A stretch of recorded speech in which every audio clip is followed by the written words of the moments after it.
Hier soir, mesdames, messieurs, l'Amérique a vu la vérité en face. Un président qui ne se retient plus. Donald Trump pointe du doigt et nomme les coupables. Un nouvel âge d'or, mais la question qui brûle toutes les lèvres, les démocrates ont-ils touché le fond ou creusent-ils encore? Le message de Trump est clair comme de l'eau de roche. Les démocrates sont brisés. Boudeurs relégués dans leur petit coin, abordant des pancartes ridicules, menteurs, ce n'est pas vrai, et même parfois délirants. Elon Musk vole. Pendant que Donald Trump répare leur désastre, eux jouent les enfants gâtés. Quel désastre! Ils ont refusé d'applaudir des héros américains, des ouvriers, des agriculteurs, des mères en deuil, et même un gamin de 13 ans qui se bat contre le cancer. Mais lorsqu'il s'agit d'envoyer des milliards à l'Ukraine, là ils bondissent. Mais qui sont ces gens? Des patriotes ou des clowns? Et puis, il y a ce moment où Donald Trump, devant la nation tout entière, les a regardés dans les yeux et les a appelés trafiquants d'êtres humains. Oui, vous avez bien entendu, il a pointé son doigt à la droite de la salle où ils étaient assis et a tiré à bout portant. Les démocrates, complices des frontières ouvertes, des criminels, des prédateurs d'enfants qui affluent dans le pays.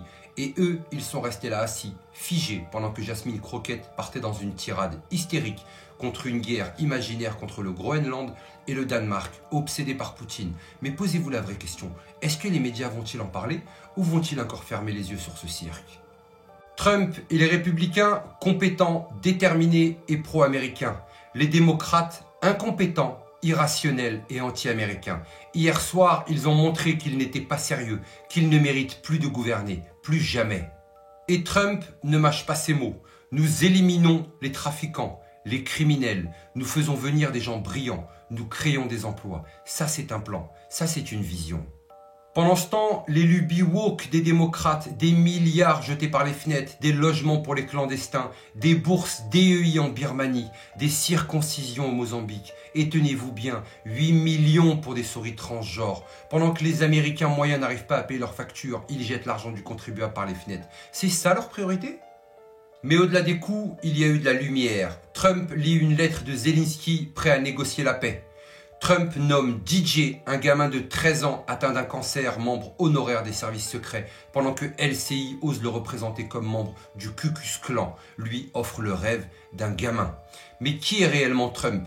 Un monstre d'après les médias ou un homme qui redonne espoir aux plus faibles?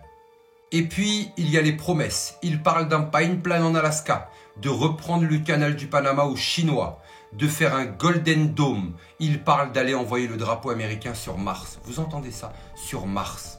Il promet un âge d'or pour les États-Unis, libre et prospère, et cela en moins de 43 jours.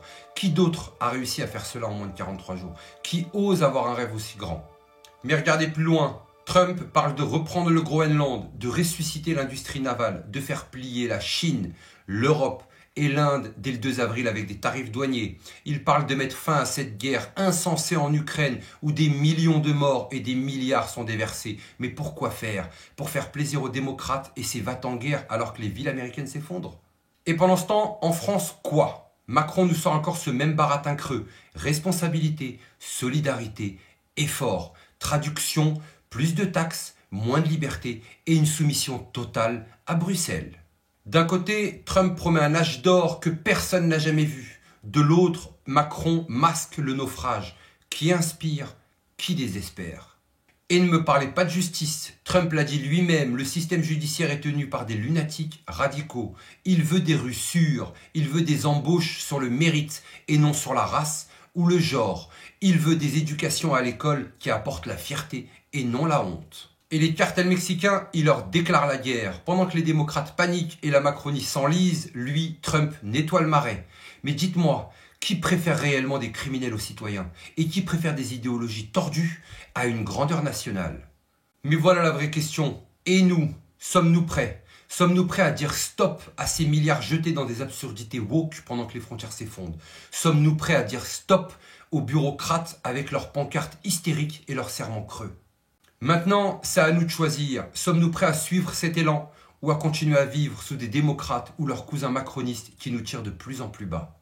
J'espère sincèrement un jour que la France, le pays des libertés, fille aînée de l'Église, reprendra son vrai chemin et montrera au monde à quel point elle était importante sur la scène internationale. Parce que c'est ce qui a été vendu à mon peuple araméen, c'est ce qui a été vendu au monde entier. Et pour l'instant, elle est en train de se détruire de l'intérieur parce que visiblement l'ennemi est bien infiltré chez nous. Mais surtout, n'oubliez pas, on n'est clairement pas au bout de nos surprises.